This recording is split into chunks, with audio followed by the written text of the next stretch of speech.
Uh.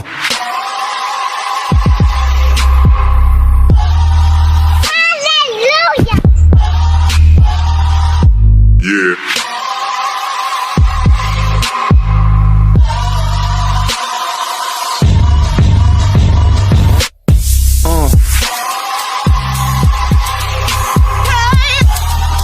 Hallelujah. Yeah.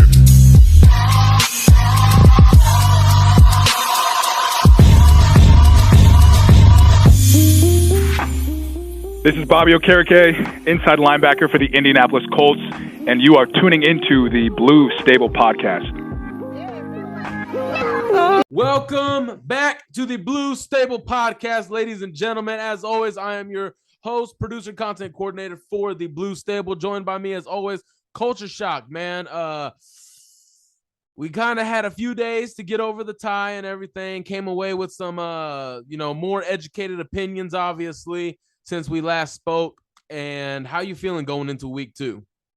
I'm feeling better than I was in week 1. I'm not gonna lie. In the first half of week 1, I was like, we getting the same Colts. But at the second half made me feel better about myself going into this week. So I'm definitely excited, and I can't wait, man. Let's get it. Definitely, guys. And as always, if you love the Blue Stable Podcast on YouTube as well as Apple Podcasts, anywhere you get your podcast, please leave a like, subscribe on the channel. We always appreciate the support, guys. And if you have any questions or concerns or even any comments, make sure you drop those down below in the comment section as we get started with the preview show. Colts heading back to Jacksonville. Man, we all remember what happened last Jacksonville. We don't need to get into all the little gory details, but let's just say it was an embarrassment. And since then, obviously, these two teams have gone through some changes.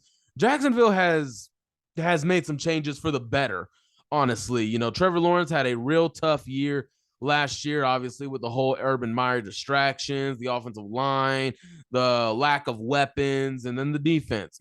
Who was the leader on that team, and he was a leader, period, in the locker room. So what they've done, they went out and added Christian Kirk. They added Zay Jones, who was a stud. He was from Las Vegas last year, definitely helped them get to the playoffs with Derek Carr and company.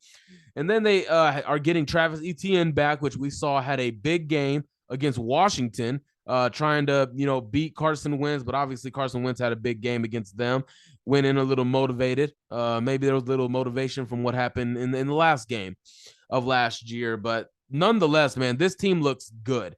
Their first-round picks, Devin Lloyd, Utah out of linebacker. Their corner, Tyson Campbell, who was out of Georgia a couple years ago, he had an interception on Sunday. You could just see some talent starting to make some plays in Jacksonville. And honestly, went back and watched the game against Washington earlier today. Man, Jacksonville's going to be tough. I'll say that right now. So going into their injury concerns, Jacksonville doesn't really have much of them. I was looking before we got on here, and I didn't really see much. A couple questionable guys, but nothing really too concerning. On the Colts end of things, I mean, man, the Colts practice report came out earlier today, guys, and it didn't look all the way pretty. DeForest Buckner, our all-pro defensive tackle, has been out of practice the last 2 days. You're listening to this on Friday. We are recording Thursday night. We do not have an update at all. We're recording Thursday, like I said. All we know is that he's missed 2 days of practice. And then you have Alec Pierce, who developed later on after the game concussion symptoms. So he did not practice on Wednesday, but he was a limited participant on Thursday. So I'm not a doctor or anything, but if you go from did not participate to limited participant, I kind of like your progression. But again, it's a concussion. I'm not a medical expert, so I'm not even going to attempt to put a percentage on the chances of Alec Pierce being out there week 2. And then to double down at receiver, our star, Michael Pittman Jr., has a quad issue. He was limited Wednesday, did not participate today, Thursday. This one's got me nervous, Marcus. This one's got me nervous. Kenny Moore going from limited to full-on out from practice. It's a hip issue. I mean, do we say he's a big loss after the last 3 games he's had? Not trying to kick him while he's down, Marcus, but Is he a big loss? I would say yes. I would still say yes. Due to what he can do on the field and his presence, especially at the position he plays, I think it plays a huge role on that defense for sure. I definitely feel like it was going to be an adjustment going into this week if he was healthy of his play style and what they were going to do, because it was just week one, and week one you get to see it, feel things out, see how it goes, and then week two you start to kick it up a notch a little bit, start to adjust the schemes and figure out things, especially in these practices and everything. But with him being out, I feel like it's going to be a huge miss. But we do have replacements that can step into that role and probably have an even better outing than what he may produce. But like I said, it's just an adjustment period from week one to week two. But I definitely think his presence will be missed. Definitely, definitely. And I mean, we're not trying to sit here and say he's out. Like we don't know that for sure yet. If there was somebody to take his place, I mean, did you notice Isaiah? I didn't even notice after the game. Isaiah Rodgers didn't see a single defensive snap. It was just straight up special teams, which is odd because Isaiah has talent. I think he needs to be out there on defensive snaps. So Stephon and Brandon Faison getting all of those defensive reps was definitely interesting, to say the least. Now, Shaquille Leonard is obviously back. Well, no, I wouldn't say back, but he has been a full go at practice all week so far. Wednesday, Thursday has been a full go. So we'll hope for some good news on that the Maniac is hopefully back in Jacksonville. Other than that, guys, talking about the Jaguars here a little bit, man. Their defensive line, okay. Josh Allen, we all know who he is, but Trayvon Walker, that number 1 overall pick out of Georgia, right? Man, those two had a really good game last week. They went up again to Washington, got a lot of pressure on Carson Wentz. They were beating Charles Leno, Samuel Cosmi, and they were just winning a lot of reps, man. And this it gets me a little nervous. It gets me a little nervous because we've seen how Braden Smith has played in the last, handful of games. Matt Pryor, I didn't think he was too much of a problem, but going back and watching some of the tape, yeah, he did lose more reps than I gave him credit for. On Sunday when we did the post game, he lost more reps, and getting the ball out quick definitely helped with some of that in the fourth quarter. But this is where I'm kind of concerned, because this can be a huge deciding factor who wins this game. These guys, they have depth. Obviously, Samson Ebukam, who was a solid vet, signed in free agency. They're going to try and get pressure all down Matt Ryan. Marcus, tell me what's your opinion? How is your feeling? What's your gut telling you? Braden Smith, Matt Pryor, how do you feel these guys will fare in Jacksonville against this duo? They're going to struggle, absolutely, and there's no shame in saying that, because the Colts O-line usually do struggle against Jacksonville in Jacksonville, so this is nothing new to us. But I definitely think this game is going to be a statement game and fill out who's going to be on the offensive line for the remainder of the season. This could be an adjustment game depending on how Matt Pryor plays and how Brady Smith plays, because something's going to have to change eventually if they do continue to struggle. This could be Bernard Raman's come out game if he gets replaced, if he replaces Pryor and he has him a good outing. But this doesn't take away from Pryor, because he can have a good game as well. But they're going to need some type of protection against this Jacksonville front. We all know how they're familiar with the name Saxonville. I feel like they still give that pressure out on a week-to-week basis, especially last year. You seen that game they had against Buffalo. Flat out dogs, and the offseason that they always have a good offseason in free agency, especially all the money they spent on the offensive and defensive side. I feel like they can definitely put some pressure on the Colts. So this is going to be a wake-up call for the Colts. They're going to have to step up and show out for sure on that offensive line. And that's just talking about the tackles. On the interior, Jacksonville can attack them there too, because again, Ryan Kelly also has struggled a little bit the last few games. I think Danny Pinter possibly had the best day in Houston, or maybe Quentin Nelson had the best day. Danny Pinter was right behind him in that department. Pryor, Smith, Kelly did struggle a little bit from everything that I saw rewatching the game on the All-22. But going inside here a little bit, Devon Hamilton is a guy who I believe he was a 4th round or a 3rd round pick out of Ohio State for Jacksonville. And he has developed a little bit slower than what you have wanted, but he's here now. He's making plays, and he was penetrating Houston's run game. He was penetrating. He was even getting some rushes in, trying to get some quarterback hurries on Carson Wentz. That one right there, because I'm pretty sure he's going to see mostly Kelly or Pinter. I'm pretty sure he's going to see one of those two guys nose tackle. I'm kind of worried because, again, I'm sorry to say it, but this offensive line has not given us too many reasons to believe in them over the last handful of games or even the last season. Over the last 18 games, they just haven't given us enough to say this unit, they can dominate. And the rush, the speed on the outside, Allen and Walker, and then you got solid vets behind them, and then you got inside. That's going to be a deciding factor. Those two definitely, Kelly definitely has to have a bounce back game in this one. Pryor, Smith, they definitely have to have a huge bounce back game. With Pryor, we saw Bernard Ryman was subbing in and out. Again, I don't get the point of that. If you're just going to sub him in because you don't like how Pryor looks, stop wasting everybody's time and just start the guy. Like, just stop wasting everybody's time. We're in the season already. If you thought what you have thought all preseason, you should have named Bernard Ryman the starter. So instead of wasting everybody's time, not letting Bernard Ryman build chemistry and cohesion with the offensive line, start him already and stop this back and forth at left tackle. Because Frank Reich is going to come out and Chris Ball's going to come out. They're going to say the right things about, oh, we believe in Pryor, but man, Ryman's just too talented to, leave on the sideline. Bull crap. Name me another, Marcus, what other team out there is shuffling in left tackles? I really don't know. I think the Colts is probably the only team on both sides that's really weird with their processes. Yes. Just like you said, due process is what irritates me about the Colts, because they just waste so much time in making decisions that we see coming from a mile away. They told us week 2 Pryor solidified the left tackle spot. And in week 1 is already getting subbed out with a raw rookie. Dude, come on, man.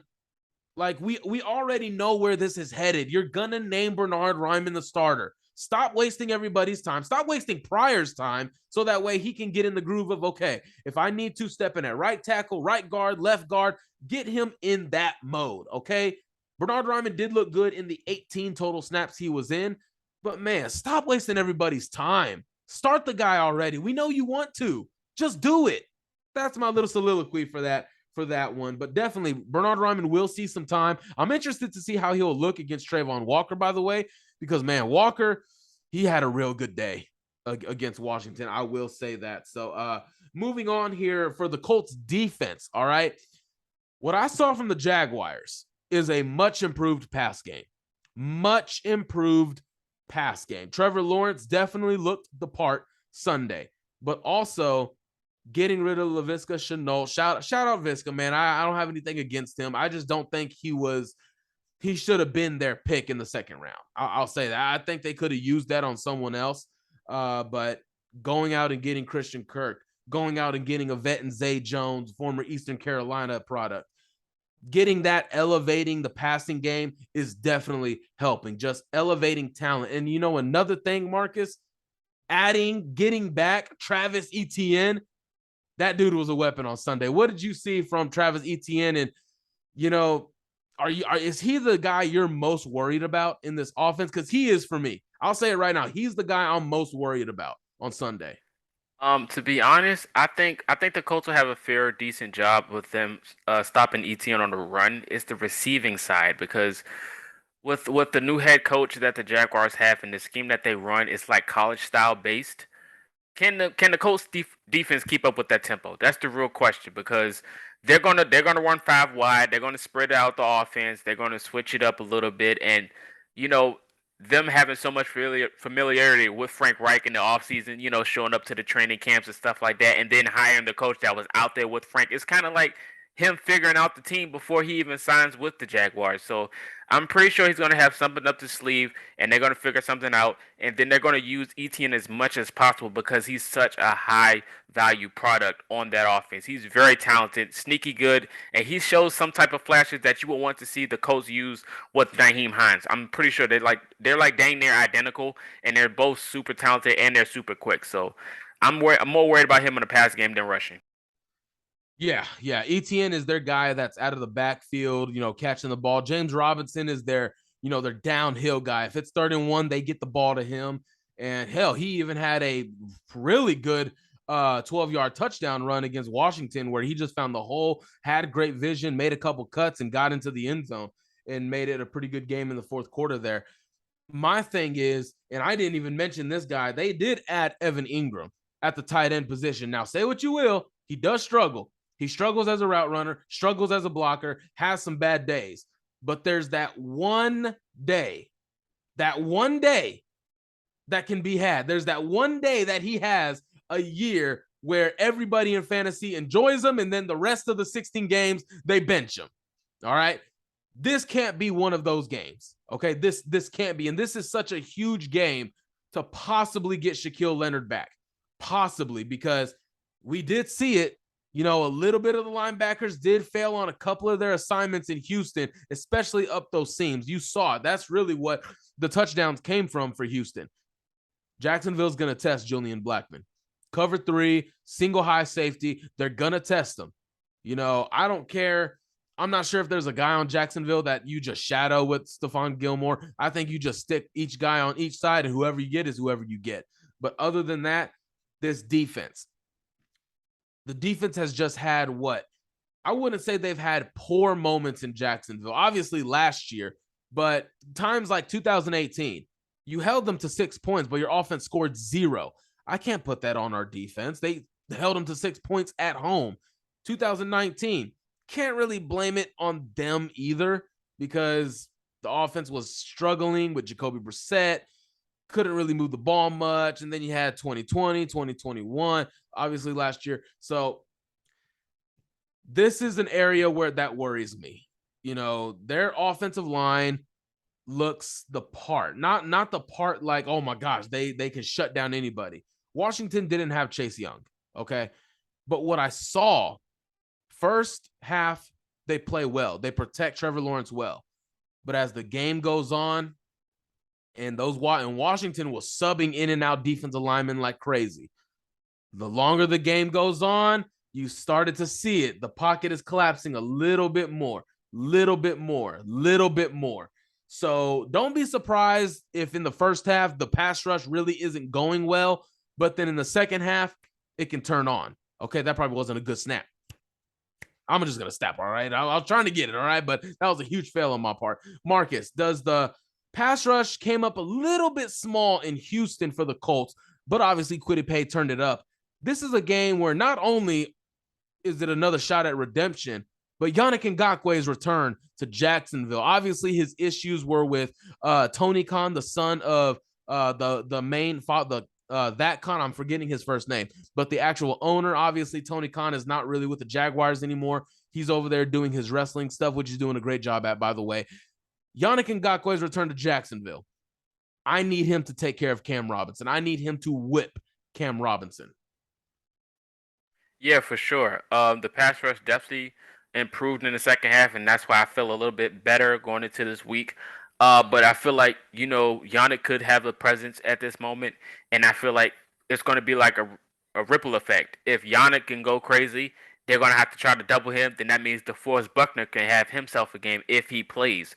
If not, I feel like Grover Stewart did good enough week 1. He'll have another good week if he's out there more than normal. It's all dependent on these games. Just depends on who's going to fit well in this new scheme that we're running with Gus. So these games are still experiment games, in my opinion. It's still early, and they're still winnable, especially against a team in Jacksonville that we can barely beat at their home. This could be a turnaround moment because we've seen the potential of how the offense can look when Matt Ryan actually runs the system and they're catching the football.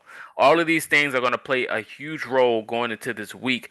But for the defensive line and the pass rush, I feel like for sure they're going to have a big impact because this is the same team we had Hurricane Dio debut and had that strip fumble against. So all of these things could definitely play a huge role, and we did improve the pass rush into the offseason. So I feel like they can definitely have a good coming out party.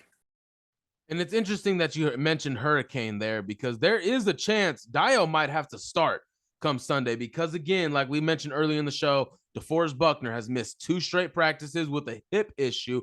Don't know what that is. I haven't heard anything if it's serious or anything, or if it should hold him out Sunday. But there is an aspect where Dio could see a lot of snaps on Sunday. He could even start Sunday. That's another worry because he's probably going to be going up against their Pro Bowl right guard, Brandon Scherf, who's been a great offensive line his entire career, was in Washington, came over to Jacksonville. He's been a Pro Bowler. That's another thing, that he's their best lineman, okay? I like that. I like our matchup, Yannick Ngakoue and Kwity Paye versus Cam Robinson and Jawan Taylor. I like that matchup because I don't think they're the greatest tackles in the world, which, again, last week, Yannick Ngakoue went up against Laramie Tunsil. Some might even suggest he's a top 5 left tackle in the league. Why the hell is he in Houston? I don't know, but some might suggest that. Yeah, maybe even top 10. Otherwise, left tackles are hard to find, as we know. I'm worried about the middle. Okay, I'm worried about the middle. Run game, I'm not too worried about, but man, Jacksonville can run the ball too. Let's not forget that.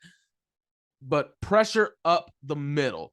Trevor Lawrence has a good feel for the pocket, good pocket awareness, that if it collapses, he can step up and make a play. If DeForest Buckner's not there, who's there to make a play if Lawrence is stepping up? So that's another aspect of it that I'm worried about.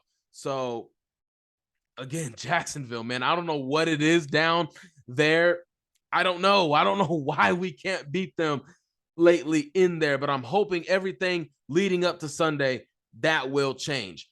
Something also significant.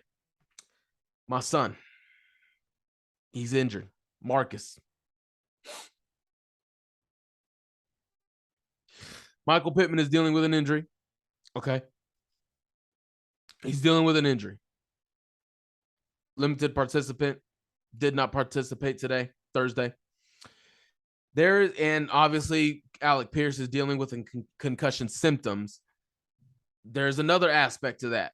Those two, our top 2 wide receivers, could potentially miss. Now, nothing's official yet. So I'm going to take this both ways, okay? Even if Michael Pittman plays, okay, I feel really good. I feel really good about our chances to win this game. Like I said, the edge rush, pass rushing, I feel good about. Michael Pittman in this offense, I feel good about. Tweeted it on Sunday.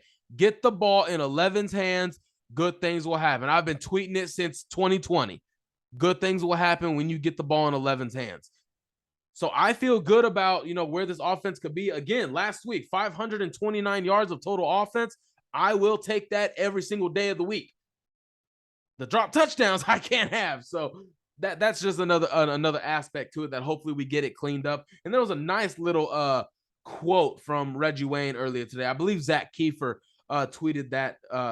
It was a really nice quote on there talking about, maybe the mental lapse that Alec Pierce had dropping the touchdown pass. And now that you've gotten that out of the way, now you can focus on playing ball. So that was a good advice from a future Hall of Famer such as Reggie Wayne.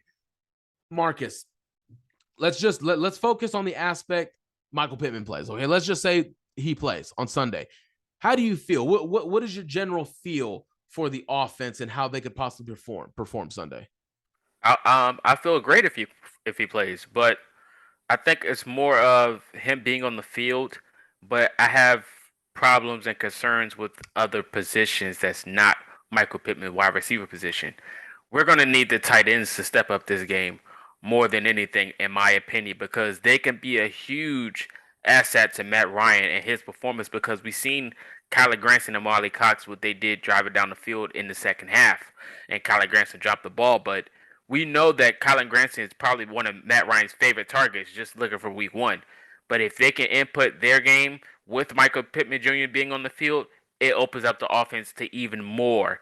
And the passing yards that we had can be increased, and they can be more of a threat moving forward down the season because we're going to need them to step up in a lot of these games. And then Michael Pittman Jr. see in the field.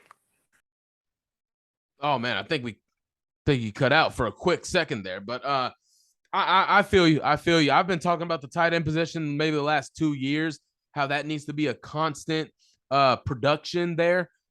We need it in this offense. If we really want to be elite, tight end is where it needs to happen. And again, I just always revert back to that decision to prioritize Mo Alley Cox with a 3-year, $18 million deal when you had guys like Tyler Conklin, you had guys like maybe a OJ Howard, maybe you had guys like a CJ Uzoma out there, and you didn't really look their way. You went in and prioritized Mo Alley Cox, which always, I just didn't like that process. I'll just say that. But that is another aspect to it. Now, when it comes to, obviously, if Michael Pittman is on the field, that opens up a lot of guys because coverage is going to go his way. So it opens up guys like a Paris Campbell, Ashton Doolin, possibly Alec Pierce, even a Nyheim Hines. That opens him up a little bit if he lines up in the slot, if he's catching the ball out of the backfield. That's always nice. But if he's not on the field, Marcus, if Michael Pittman's not on the field, I think I'm betting on the Jacksonville Jaguars covering in this game. If Michael Pittman doesn't play, I think I'm making that bet. I think they cover, because I'm sorry if some people may disagree with this, but without Michael Pittman and maybe even Alec Pierce, let's just say Alec Pierce plays, can we really walk into Sunday with that belief that, man, Pierce, Campbell, and Doolin can do this? Doolin couldn't even win a jump ball one-on-one downfield last week. He couldn't do that. Paris Campbell came to the party late. Alec Pierce is a rookie. There's not much I'm going to put on Alec Pierce's shoulders. So there's just a lot of inexperience and unproven questions. You even mentioned it at the tight end position. Mo Alley Cox hasn't shown that ability to be targeted 15 times in a game and come away with 10 catches. Colin Granson has not shown that. Jelani Woods didn't even see any snaps last week. So where is the offensive distribution going to go? You can't just use your two running backs all day. You can't go Jonathan Taylor 50 runs and carries all day. You're going to have to switch it up, and I'm not entirely sure if these guys can handle that yet. So, and I'm hoping they can, but I wouldn't bet on it, honestly. What do you think about that? How is your feeling changing from having Michael Pittman to potentially not having Michael Pittman? Well, if we don't have him, like I said, the tight end unit's going to have to step up. They pretty much don't have a choice. And then it's also going to go to the question is, how are they going to use Nyheim Hines more? We know he's going to see the receiving unit. We know he's going to go out there and catch the football. But without Michael Pittman Jr., how much more are you? And then how are you going to implement that into the game and try to get the tight ends more involved? So it's definitely a question of how the tight ends going to be used with Nyheim Hines being out there. But I feel like Paris Campbell definitely can take the top off the defense for sure, because we know Jacksonville is going to blitz. There's no question. They're going to send a lot of pressure to Matt Ryan. But how are they going to identify the middle of the field and try to take it off with Paris Campbell? That's the real question for me for sure.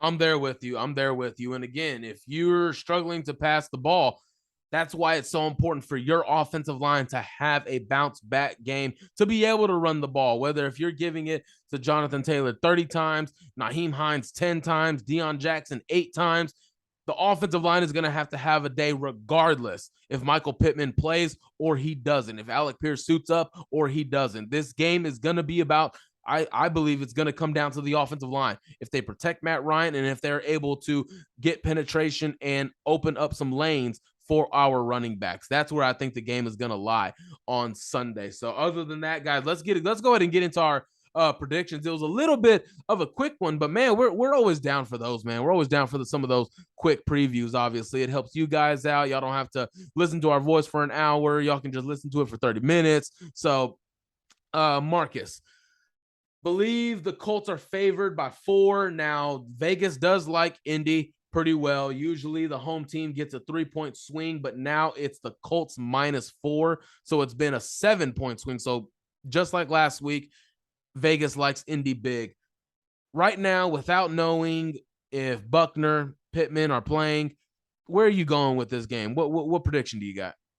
Colts 20, Jaguars 13. I was going to say 16 to the Jaguars, but I feel like the special teams might have a better outing this week than they did last week. More disciplined. So 2013. Yeah, right now I have it up right now because of the injury worries. ESPN has it a little bit more shifting towards Jacksonville now. So I just wanted to double check. It has swung a little bit. For me, man, say it again. What was your prediction? It was 20 to 13. 20 to 13. Okay. I thought I heard 23 to 13. Okay. 20 to 13. Man, I think I hate to bring this up, but I think as long as Frank Reich kicks the field goal inside the 5, I think we'll be okay. As long as he just takes the damn points, I think he'll be okay. Because again, that decision making is worse than the play calling, and the play calling is very, very good. Okay, the play calling is going to have to get these guys open. The scheme within everything is going to have to get these guys open. The decision making is what has to be better. So if he's able to do that, run game, is able to be effective, the offensive line, defensive line, if they're able to dominate without Michael Pittman and possibly DeForest Buckner, I like our chances. It's going to be the first game for Jacksonville at home. I'm going to go, and this one's still hard for me, Marcus. But damn, man. I think I'm going to go with Jacksonville on this one. Indy just hasn't shown it. They just haven't shown it for 8 years, haven't shown the ability to show up to Jacksonville ready to play. They failed to show up to Houston last week ready to play. So I am kind of conflicted whether to give them the benefit of the doubt anymore going into a game they should win. So I'm going to take Jacksonville 27 to 24. I'm going to go Jacksonville because, again, at this point, I can't back this team up if they don't give me goods to back it up. I mean, all this is one thing, but at the end of the day, what does that scoreboard say? Hasn't looked well for Indy for the last few games. So I'm going to go with Jacksonville 27-24. Marcus is going with Indy. You know, we see a little bit difference on this one. Always good to have some different opinions. What do you say? All right, where are you going with this game? What do you think an important key to the game is for the Colts to come out of Jacksonville and break the Jacksonville curse?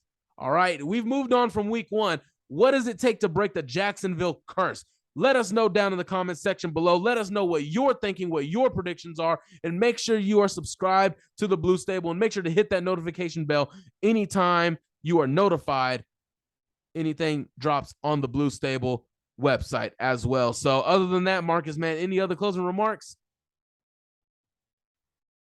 No, man, just win, Colts win. Pass rush show up. If it's a chance of a hurricane, bring him out there. I'm pretty sure I got faith in him more than anybody else. But I'm looking forward to seeing Yannick and what Paris Campbell can do this year for sure. Whether it's game, maybe even Nick Cross. Nick Cross, okay. I'm a little worried on how Jacksonville will attack Julian Blackmon because I think they'll probably see him as a liability coming off an Achilles, but do that at your own will, y'all. Doug Peterson, do that at your own will. So other than that, guys, this has been another fun episode of the Blue Stable podcast on YouTube. If you're already subscribed on Apple Podcast, Spotify, good, you're doing it right. If you're not, make sure you hit that subscribe button on those platforms where you get your podcast all the time. Other than that, he is Marcus, Culture Shock. I am Michael Pivia. We will be back at it with you guys on Sunday for hopefully a post-game W. All right, let's bring some positive energy that day. And if we lose, hey, Bryce Young season, right? Marcus? Yes, sir. Bryce Young. Let's get him. Oh, my gosh, man. Well, Sam Elliott season too. Okay, yeah. Let's go ahead and wrap the show up. Okay, let's go ahead and wrap it up. Guys, thank you again for listening, and y'all have a good weekend, a safe weekend. All right, best of luck to all the high schools out there performing and competing. All right, y'all have a good one. We'll see y'all Sunday.